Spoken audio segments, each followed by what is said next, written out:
So here in Clovis, California, we're on Serena Avenue and flushed another water heater to R85, so a different unit than the one we previously flushed. This is a little bit bigger. Anyway, so we're not fond of iron pipe. This house is plumbed with iron pipe. You can see it coming through.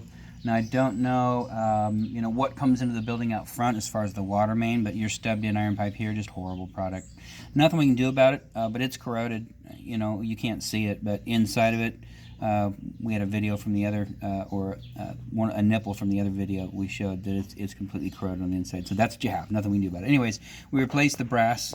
The nipple right there, put a brass one in, Falcon stainless steel connector. These are bigger, and came up to the cold side. And then of course hot side would give you a new connector as well. Coming down, put brass on it because that nipple wasn't seating very well, so we just replaced it. It doesn't really help on the hot side because what you've got here is a galvanized T tied into this. If you wanted to change this out, you'd have to take this all apart, break this apart, put it all back together. It's pretty fussy in this cabinet the way that it's configured. So, but that's the only thing you do right now. That T, it's junk, and there's nothing I can do about that. So the flow coming out into the building is bad. Flow coming in is bad.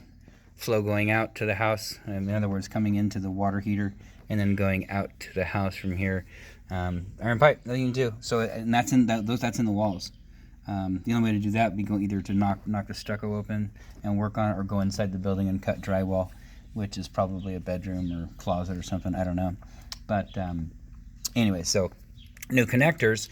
It's creating hot water, so that's good. But this sounds in worse shape than the other water heater we just worked on, and so that's not good. But anyways, we did our part. Let us know if you need anything else. Just let this thing run, until it doesn't run anymore, and then give us a holler. We'll come out and put a new unit in for you. Outside of that, this repair is done.